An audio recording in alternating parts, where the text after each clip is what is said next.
Oi gente, tudo bem? Tô aqui gravando de casa porque sofri um acidente aí na terça-feira. Tô com o pescoço todo dolorido, tô com uma bota no pé aqui, né? Quebrei, tive uma fratura no pé, tá? São 15 dias em casa até voltar para ver vocês. Hoje eu vou continuar o assunto da aula 2.4, tá bom? Depois gravarei a 2.5 e enviarei para vocês e a revisão conforme combinado, tá ok? Eu não tenho como mostrar para vocês o slide, então eu poderia até colocar atrás de mim o slide aqui falando, né? Não sei se vai dar muito certo, mas você pode abrir o seu slide aí, tá bom? Abrindo o seu slide, eu vou deixar o slide no drive de vocês, tá bom? Eu vou tentar colocar aqui, não sei se vai ser possível que vocês observem, tá? Não sei se está pegando, mas eu vou deixar aqui o computador, tá? Eu estou com o Arthur aqui, do meu lado é meu filho, tá? Ele está comigo aqui. O pai fica sempre fora de casa, o dia que o papai está dodói em casa, ele quer ficar perto do papai, que está aqui, né? Tá. Por isso estou até bem apertadinho aqui. Espero que vocês consigam estar vendo aí a tela, tá bom? Aqui, como vocês podem ver, eu já passei esse assunto para vocês, diferença de clima e tempo. Tempo atmosférico é o que você olha no céu e vê. Clima é a repetição do tempo e definido após 30 anos de observação. Tá? E aí você vê o tipo climático daquele lugar. Tá? Então, é muito importante entender essa diferença. Tempo atmosférico, tanto é que a previsão do tempo acontece nos telejornais aí, falando de previsão do tempo, não do clima, é sempre previsão do tempo, para saber como vai estar o céu amanhã. O clima é determinado por alguns fatores aí, e a repetição, né, também deles, tá certo? Então, você tem aqui uma quantidade de informações muito importantes que eu tenho nesse slide, né? Uma das coisas que pode determinar, tá, um clima, tá, um elemento que vai determinar um clima, essa questão da radiação. Observa aqui, ó, que o Sol ele bate mais forte na área central do planeta e menos forte nos polos. Isso eu chamo de latitude. Tá? A latitude interfere no clima. Quem mora próximo do Equador tem clima tropical, baixas latitudes. Quem mora longe do Equador tem outros climas. Tá? Clima polar, por exemplo, por ser nos polos, são altas latitudes. Tá? Quem mora nas regiões médias tem médias latitudes, tem médias temperaturas, tem climas amenos também. Tá? Quanto mais próximo do Equador, mais quente, baixas latitudes. Quanto mais longe do Equador, mais frio, altas latitudes. Tá? Pode ser alta do norte ou do sul. Pode ser alta latitude norte, polo norte, ou alta latitude sul, polo sul. Tá? Você tem aqui também outras coisas importantes, que é a questão da temperatura, da umidade, da pressão atmosférica. Tá? A temperatura ela vai variar por alguns motivos, né? A radiação solar, a pressão atmosférica pode aumentar a temperatura. Por exemplo, no litoral, a zero nível, né? Que seria nível do mar, nível zero, a pressão atmosférica é muito alta, lá o ar é muito apertadinho, muito concentrado. Quando o Sol, tá, se encontra com aquele ar muito concentrado, muito apertado, na pressão atmosférica muito elevada, aquele lugar esquenta muito. Tá? Quando você vai para as montanhas, nas montanhas a pressão atmosférica é baixa. Lá é tão alto que o ar está levinho, né? Não tem muita pressão. E aí a temperatura é baixa nas altitudes elevadas, nas montanhas. Por isso que na montanha tem gelo e na praia faz calor, né? As crianças costumam confundir, né? Se eu desci para a praia deve ser mais frio porque eu estou mais longe do sol. Mas não é bem assim. A questão é que lá embaixo na praia a pressão atmosférica é muito maior. Logo se torna mais quente. Na montanha, mesmo São Paulo aqui, 700 metros mais alto que o mar, aqui já não tem tanta pressão atmosférica quanto no litoral. Por isso aqui é mais fresco do que lá. E se você subir para Campos do Jordão, a 1.600, dobrando aí mais a altitude de São Paulo, você tem mais frio ainda, mais fresquinho. À medida que você sobe, a pressão atmosférica diminui e a temperatura também. Por isso que é possível você ter gelo na linha do Equador, desde que você tenha uma montanha. Se tiver uma montanha na linha do Equador, é possível que exista neve lá. No litoral vai ser quente, na montanha vai ser frio, altitude, tá? Então, você consegue unir as ideias, né? Temperatura, pressão atmosférica, tá? E aí, a latitude, como eu falei, também é muito importante. Mais uma vez aqui, ó, próxima aqui, ó, da linha do Equador, mais quente, tá? Zona tropical, entre os trópicos, tropical, tá? Quando você sobe e passa do trópico, você entra na zona temperada, que é uma faixa de transição entre o tropical e o polar. A zona temperada tem um clima ameno, tá? Não é tão quente, não é tão frio, com as suas exceções, que daqui a pouco nós vamos chegar lá. Em algumas áreas é muito quente e muito frio por algumas exceções. Mesma coisa temperada sul, tá? Não é um lugar tão congelante, mas não é tão quente quanto as faixas tropicais. E por fim, as áreas de zona polar ou glacial, tá? Zona polar ou glacial, tá certo? Meu filho quer atenção aqui, só um minutinho, que eu já falei para ele não atrapalhar a aula do papai. Toma. Pronto, assiste seu vídeo aí. Quietinho. Aí, gente, você desculpa, tá? Então a latitude também, como eu falei, ele interfere. Baixas latitudes mais quentes, altas latitudes aqui, ó. Alta latitude sul, alta latitude norte, mais frio, tá? E as zonas temperadas, que são faixas de transição entre o quente e o frio real, tá? Aqui é um exemplo interessante de altitude, né? Na baixa, você tem vegetação. Na alta, você tem gelo, tá? As montanhas estão muito altas. Lá em cima, a pressão atmosférica é menor, tá? Logo, o gelo se instala porque o Sol não consegue fazer a sua função de aquecer a atmosfera. Aqui é um excelente exemplo para entender a questão da altitude, como que ela interfere no clima, tá? Agora, uma coisa interessante aqui é a maritimidade e a continentalidade. Olha lá que legal, tá? Quando você mora próximo do mar, o lugar que você mora se torna mais úmido, tá? É mais agradável. Quando você mora muito longe, quem ganha força não é a maritimidade, é a continentalidade. O continente, ele ganha força. E aí a umidade que vem do mar não chega. Então, pela força do continente, o continente torna o ar um ambiente mais seco.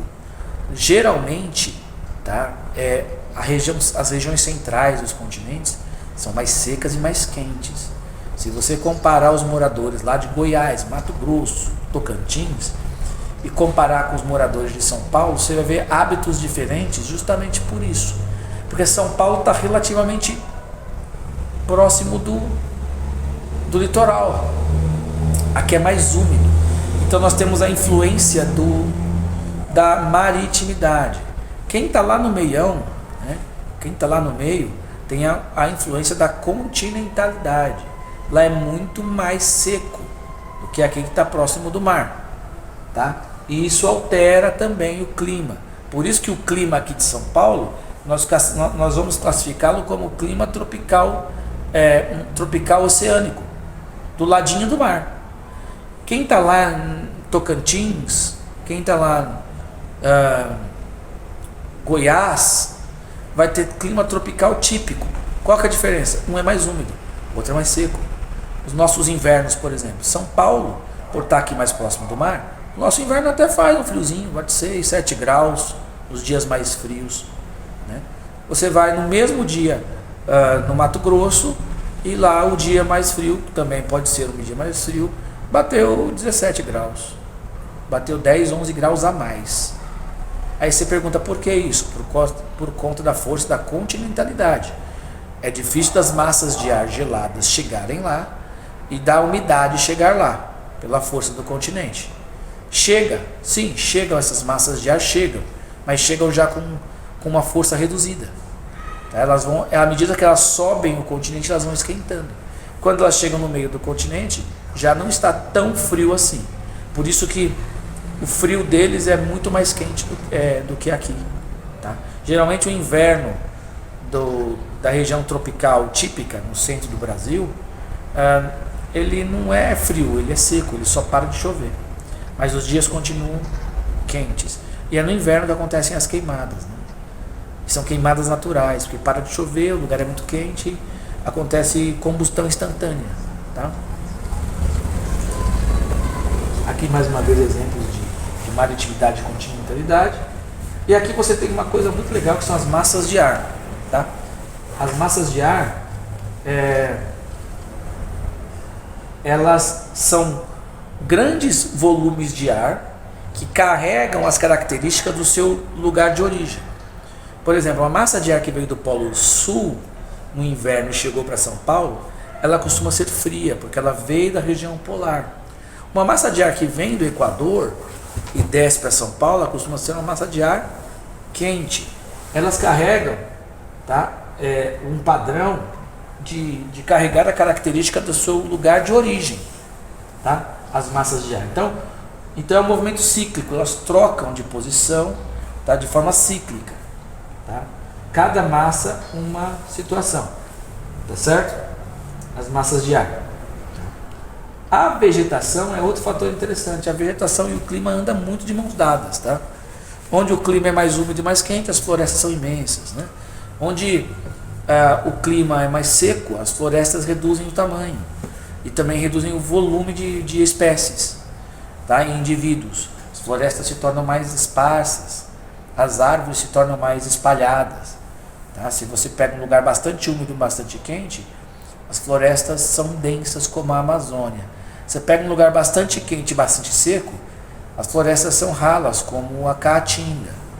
Então, à medida que você altera esse fator de vegetação e umidade, vegetação e temperatura, você tem de ver uma diversidade gigantesca de florestas. Por isso que, por exemplo, a Amazônia é tão densa e tão gigante a floresta, por ser muito quente e muito úmida. Enquanto isso, você tem o cerrado, que é quente e a umidade se reduz. Tá? À medida que a umidade do cerrado reduz, a floresta também reduz. Por isso que o cerrado é uma floresta menor do que a Amazônia, porque é uma floresta menos úmida do que a Amazônia, ela é mais seca. Tá? Não significa que ela é seca como a Caatinga, tá? Mas ela é mais seca que a Amazônia. Então, à medida que eu vou, olha só, tem lá grande umidade, grande temperatura, Amazônia. Grande umidade, grande temperatura, floresta da Mata Atlântica. Vamos alterar isso. Grande umidade e grande temperatura e média umidade, cerrado. Aí eu tenho grande temperatura e baixa umidade, Caatinga. Muda a característica à medida em que eu altero o fator umidade e temperatura. Isso também acontece quando eu reduzo a temperatura e aumento a umidade. Se eu pego um lugar muito frio com alta umidade, tá? Que eu posso citar os polos, que é gelo e é frio, naquele lugar eu vou ter a tundra, que é uma vegetação ralinha, líquens que nascem ali nos curtos verões, justamente porque eu alterei esse fator. Então, são fatores importantes que, à medida que eles são alterados nas suas diversas possibilidades, você tem outras possibilidades vegetais, tá? O relevo também é importante para falar do clima, tá? Alguns lugares que tem montanhas, ele tem um clima de um lado, obrigado, filho. Ele tem o clima de um lado da montanha e tem outro clima do outro lado da montanha, tá? Então, por exemplo, aqui, vou dar um exemplo bem clássico. É o clima entre a China e a Índia, né? As nuvens vêm do mar, do oceano, molham do lado da Índia. Quando passa as montanhas, atrás das montanhas é um deserto de Gobi, que fica atrás do Himalaia, né? Porque as nuvens não têm força para atravessar as montanhas. Então, elas chovem, elas sempre despejam sua água, sua umidade, antes do Himalaia. Então, o lado da Índia é super verdinho, um lugar super agradável, né? Atrás da montanha é um deserto. Então, você tem dois climas ali por conta da interferência do relevo. Tá? Isso acontece também aqui na América do Sul. Tá? Na América do Sul acontece por conta da Cordilheira dos Andes. Acontece o mesmo fenômeno. Então o relevo também altera o clima.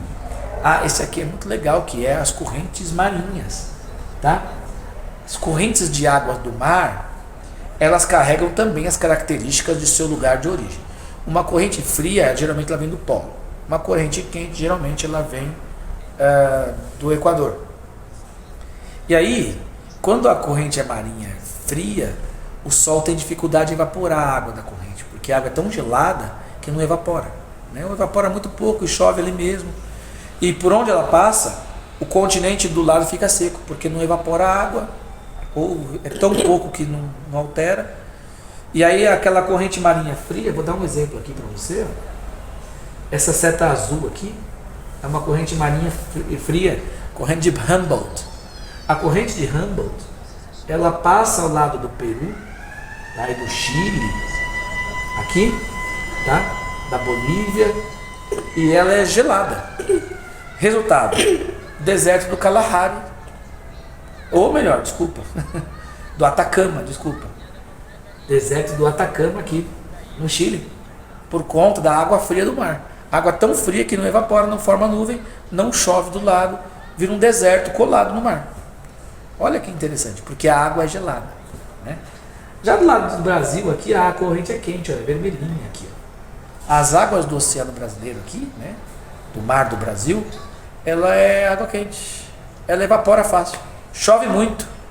Resultado, Mata Atlântica coladinha na praia, tá? Olha que interessante, corrente quente, chove muito porque evapora muito. Mata Atlântica, super úmida, né? São Paulo, lugar agradável para se morar, chove bastante aqui, tá?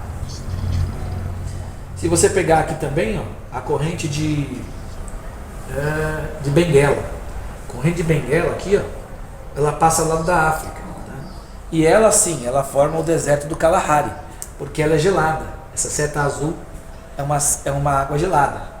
E aí, por isso, você tem aqui a formação de um deserto.